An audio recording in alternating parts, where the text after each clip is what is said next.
गुरुजी, मैं पानी का लोटा चढ़ाते चढ़ाते मेरा पूरा कम से कम मेरे को 8 साल हो गया, पर मेरी जिंदगी में सुख बिल्कुल नहीं आया।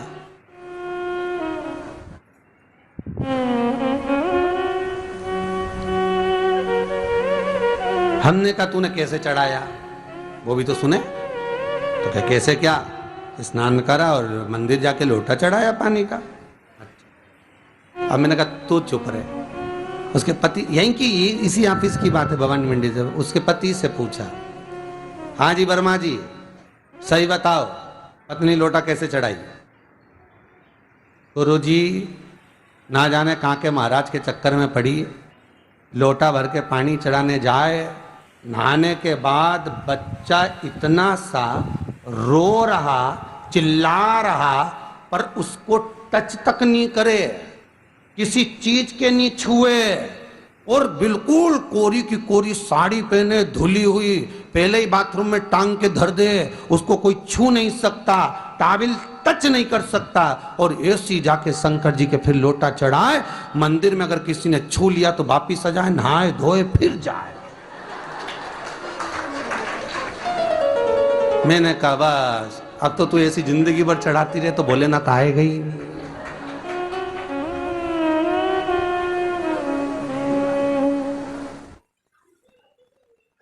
सत्य बोलो रे मिलेगा। कई लोगों ने पूछा शंकर को रिझाने के लिए कौन से कलर के कपड़े पहने कि शिव राजी हो जाए। शंकर को पाने के लिए कपड़ा बदलने की जरूरत नहीं होती, शंकर को पाने के लिए कलेजा बदलने की जरूरत होती है, शंकर मिल जाता है। कपड़े से शिव कभी नहीं मिला साहब। आप कौन से कलर के कपड़े पहन रहे हो, ये शिव प्राप्त नहीं करोगे हो। सफेद पहन लिए, लाल पहन लिए, केसर के पहन लिया, उससे शंकर नहीं मिल रहा हो। बहुत सारी रुद्राक्ष की माला धारण कर ली, हाथ में भी खूब सारा रुद्राक्ष पहन लिया, यहाँ पर भी पहन लिया, कान में भी रुद्राक्ष धारण कर लिया, जटा पे भी रुद्राक्ष लगा लिया, उससे शिव नहीं मिलने वाला हो।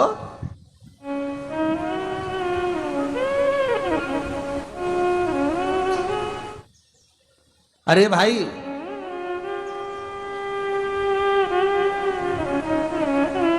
किसके पास में जा रहे हो आप जल चढ़ाने के लिए?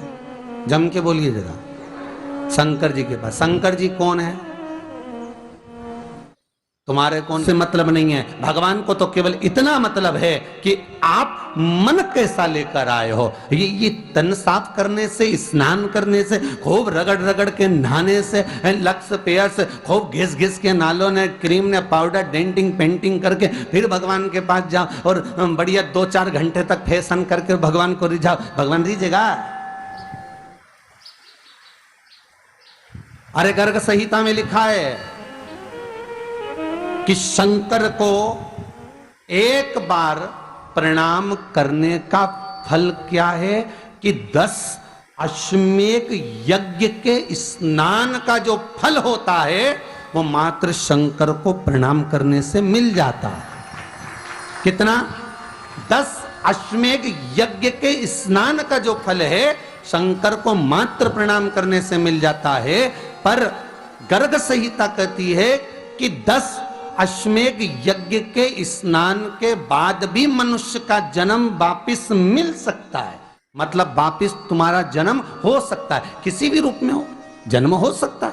पर शिव पुराण कहती है, गर्ग संहिता कहती है, स्कंद पुराण कहती है, नर्मदा पुराण कहती है कि महाराज इतना जरूर है कि शिव को प्रणाम करने का फल उतना है कि 10 अश्वमेध यज्ञ के स्नान का फल मिल जाता है। पर गर्ग संहिता कहती है कि शंकर के चरणों में अगर प्रणाम कर लिया तो ये पक्का है कि अश्वमेध यज्ञ का फल भले कट जाए पर शंकर के प्रणाम का फल नहीं कटता, उसका वापिस जन्म नहीं होता और वो शिव का हो जाता, वो शंकर का हो गया, फिर उसका जन्म नहीं है महाराज।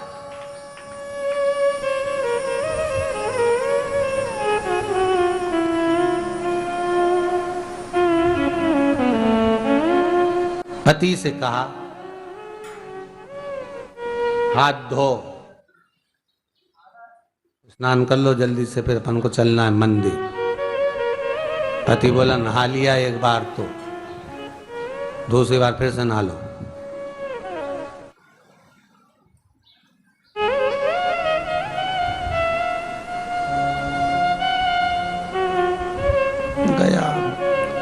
नी के ना माने तो कई घर में चंद्र घंटा से माथा भिड़ा है, स्नान करा फिर आया। चल पलंग पे काय को बैठ गए?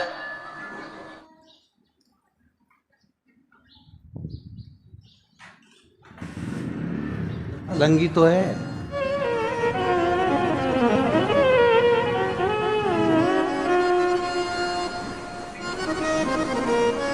फिर सना के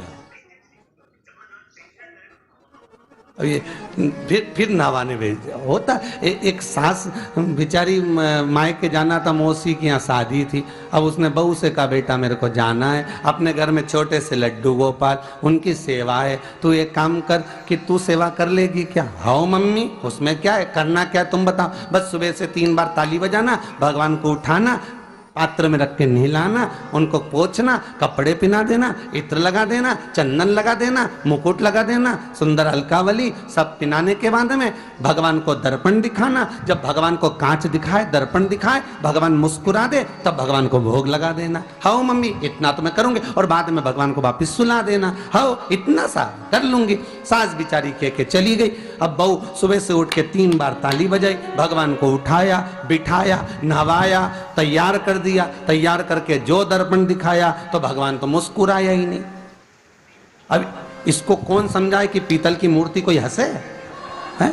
पर उसने तो विचार करा कि सास कह के गई भगवान जब मुस्कुरा दे तो उनको भोग लगा देना। अब भगवान तो कोई मुस्कुराए नहीं, ये दर्पण दिखाया। इसको लगा कि मेरी सेवा में कोई कमी रह गई। इसने भगवान का कपड़ा वपड़ा वापिस उतारा, इनको वापिस रजाई में सुला दिया।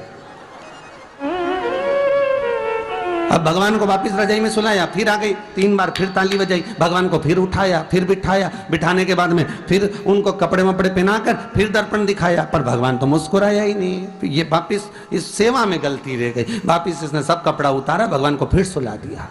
सुबह 8 बजे से नहवा रही, कपड़े पहना रही और सुला रही। 1 बज गई।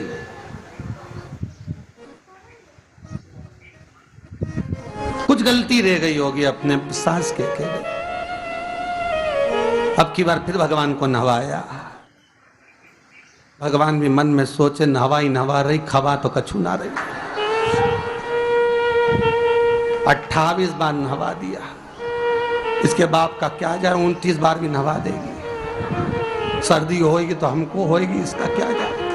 नहवा ही रही है और खवाती कुछ नहीं, फिर सुला देती है, फिर ताली बजा। अब क्या फिर आ गई और 29वीं बार फिर बैठ गई और फिर भगवान को नहवाया, कपड़े पहनाया और पहनाने के बाद भगवान का श्रृंगार करके जैसे ही दर्पण उठाया, उठा के जो भगवान को दिखाने लगी, भगवान ने मन में सोचा अब की बार तो हंसी दूंगा, चाहे कुछ भी हो जाए। और भगवान दोनों दांत दिखा दिए। जैसे ही भगवान ने दांत दिखाया, इसने दर्पण रखा और जल्दी से भोग लाई, भगवान के जिमाया। भगवान के जिमाया, जिमने के बाद भगवान को फिर वापस सुला दिया। अब ये सुबह से जैसे ही आए तो भगवान पहले ही मुस्कुरा के, क्योंकि भगवान को मालूम है नहवाएगी 25 बार का मतलब उससे चंद हंसी दो, हंसने में क्या जाता। तो भगवान पहले से मुस्कुरा के बैठ जाए। अब एक दिन सास आ गई। सास ने कहा बहू अब सेवा मैं कर लूंगी। हाँ मम्मी कर लो। मम्मी सेवा करने बैठी। मम्मी ने भी स्नान कराया, श्रृंगार करा, कपड़े पहनाए, मुकुट लगाया। सब लगाने के बाद जैसे ही सास कांच दिखाने के लिए दर्पण को उठाई, इतने में से मूर्ति में से आवाज आई, दर्पण तो तेरी बहू दिखाएगी, उसको बुला दे, बहुत जोरदार दिखाती, वो दिखा सकती, तू वापिस धर दे दर्पण, तेरे बस का नहीं। भगवान को भी लगा कि भैया सामने, अब इसमें कोई दिखावा था क्या? प्रेम, वात्सल्य था। भगवान भक्ति के बल पर रिश्ता है। फिर बैठ गए पलंग पे, ना वापिस नाते नाते चले मंदिर पहुंच गए। और राम बेलपत्तर तो घर धरी आई। जैसे ही बोली बेलपत्तर घर धरी आई, पति इसको घूर के देखा, 2 बार नवाया है और बेलपत्तर रखी आई घर। ये पति से कहती कि तुम लेने जाओ, उससे पति पहले ही बोल दिया था कि मेरा